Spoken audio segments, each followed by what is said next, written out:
Hello, welcome to Game On. Oh, hang on, we've definitely forgot to do something. This doesn't feel right. Did you set the timers on the light? I set the time, yep, I did. Did you shut the garage door? That's it, I forgot to close the There you go. garage. Yeah, that's it. No, that's not it. What could it possibly be? Kevin!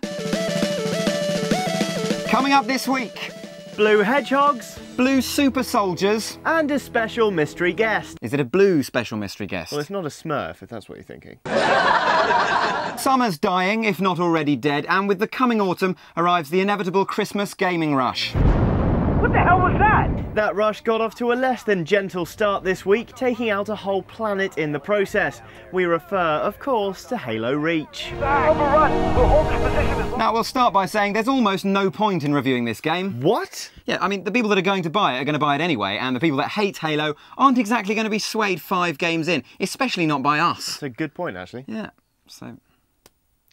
We do have quite a lot of time to fill. We do, yeah, we need to kill some time. We should probably review it anyway. You picked a hell of a day to join up. Halo Reach is Microsoft's latest AAA exclusive and Bungie's last with the franchise. To see it off in style, they developed a brand new engine for it, lending new life to the gameplay and visuals. The game's ability to deal with more complex characters and objects has been massively improved, and the results are plain to see. The characters look great and the weapons are a lot more interesting than they've ever been. Yeah, it's funny how the weapons look the most detailed in the earliest part of the story. It's like combat devolved. Yeah, it's just because fashion's cyclical. I mean, it's like we're having a big 80s thing now. It's in fashion, nostalgia. With regards to the game's visuals on the whole, though, we admit we thought we'd see better things from the environment textures, but then that's the price you pay for having such scaled-up environments. Also, imperfect texturing is so 80s, it's actually quite in right now. No way, no, I'm not letting you excuse every minor fault with Halo Reach by slapping a Frankie Says Relax t-shirt on the nearest Spartan. Spoil sport. The gameplay, for the most part, is familiar Halo fare, promising to satisfy the cravings of veteran franchise fans. At this point, we might be verging on calling the gameplay stale, Careful now. if it weren't for the refreshing new armour abilities. Good save. Yeah, we first got to grips with them in the multiplayer beta, but the varied armour abilities are also reinvigorating the campaign gameplay, allowing you to sprint, jetpack, stalk and armour lock your way across the planet. Well, you can't really armour lock your way across the planet. It's a static defensive capability. I mean, that's how it works. Yeah, I'll armour lock your face. Well, I'll armour lock your mum. Well, I'll armour lock your mum's face. Anyway, the gameplay is familiar without feeling like a rehash thanks to said armour abilities and the daring dogfighting sequences injected into the game. The enemy AI has also been significantly reworked, meaning you can no longer just bluster in, dividing and conquering the enemies without any prior thought. Instead, Reach often forces you to take a minute to plan a strategy and keep testing for cracks in the generally tight Covenant defence. On the other hand, the UNSC is still blighted by imperfect AI, with Warthog drivers often deciding the best thing to do tactically is to drive into the nearest tree. Yeah, quite when it became a requirement for all UNSC drivers to be madder than a bag of snakes is unknown to us, but it seems the trend goes far further back into Halo history than we imagined. So the campaign on the whole feels like the fanfare Bungie deserved to bow out on, though to be honest it couldn't help but be eclipsed by the indomitable multiplayer. We got a taste of it with the launch of the beta back in May, and now it's here. We've almost bitten off more than we can chew.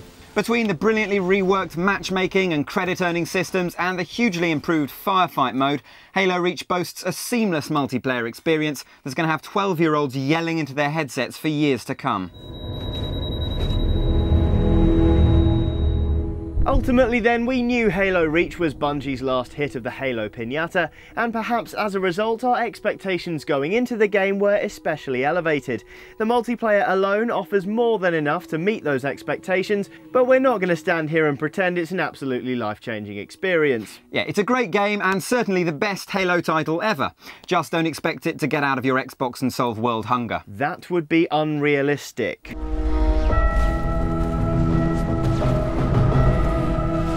So Halo Reach, it's well good then. Yeah. Yeah, not really surprising. No, it's not surprising We at all. could have got Charlie Unsurprising in to do the whole thing and gone to the pub. really. Why didn't we? We should have done. Well, he did actually submit a review, but I didn't want to include it because he's a bit weird. Well, that was a waste of our time. We should give him a chance. Really? Yeah. All right.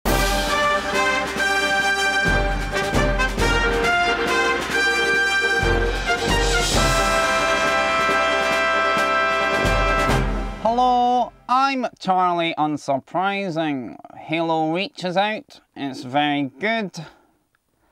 Lots of people have bought it and are playing it both online and offline. You get to play as one of a noble team, a group of 6 Spartans, each with a personality as interesting and unique as my own. So that was Halo Reach with Charlie Unsurprising.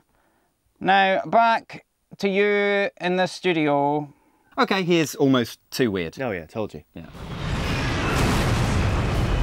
The Pope, Catholic Big Cheese, is in Britain at the moment, making his first visit since he got his shiny Pope hat. Yeah, to mark the occasion, we've decided to confess our sins. Well, our gaming sins. Yeah, you first. I never use the Wii remote strap. Well, nobody does. I sometimes cheat at Mario Kart to avoid losing. I don't like Sonic games. What? Yeah, just, I never have. They just don't excite me. Well, never used to. Really?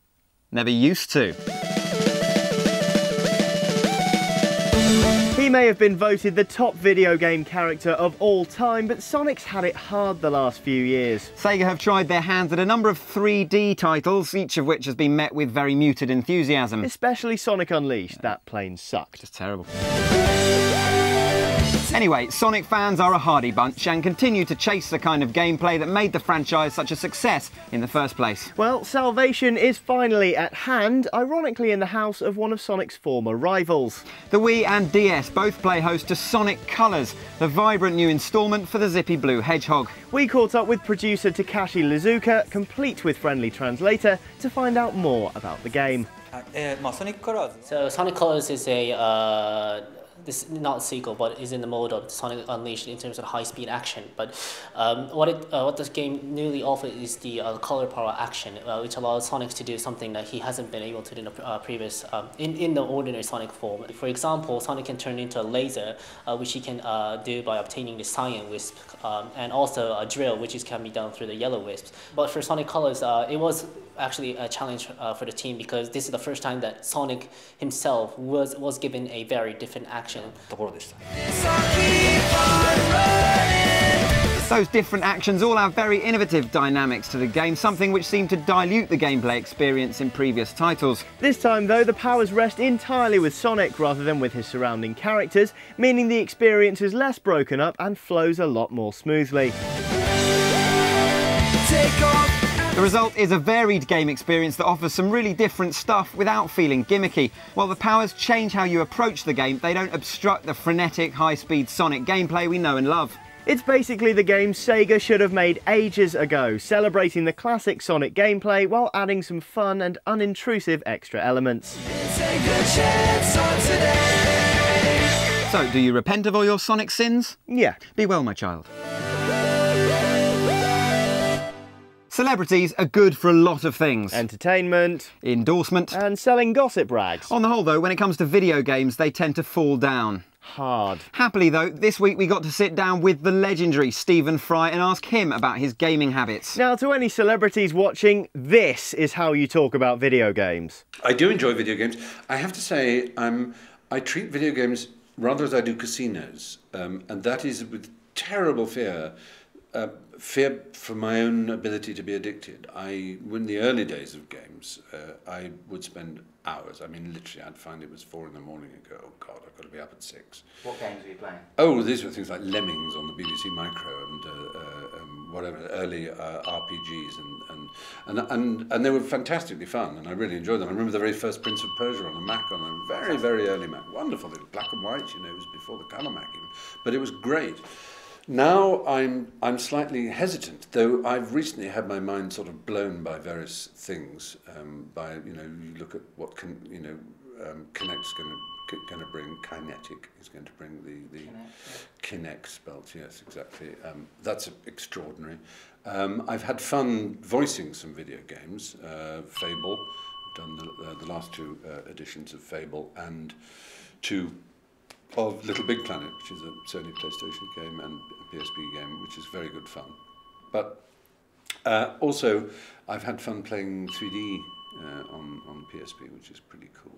You know, there's a few games on there. I mean, the great thing about the 3D games is you can actually put the glasses on, watch someone else play, and it's really good fun. Whereas mostly watching other people play is terrible and frustrating. You want to grab the controller.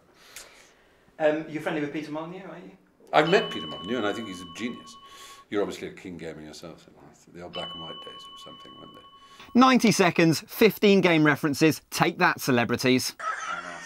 Oh, good God, I have no idea. That's it from us for this week. We're off to boot up Halo Reach and get our prawn on. I'm allergic to seafood. Yeah, well, suck it up. More gaming gumption next week.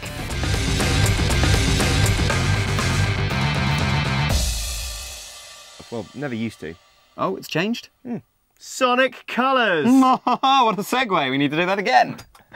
Yeah, I'll armour lock your face. I'll armour lock your mum. I'll armour lock your armour. I hope you put in a bit where people don't think that I actually talk like that. Yeah, we first got to grips with them in the multiplayer beta. We're sticking with beta. Oh, sorry, go for it. That was synchronised. Weirdly synchronised. Anyway. Look at that. Oh. It's like the bird is flying.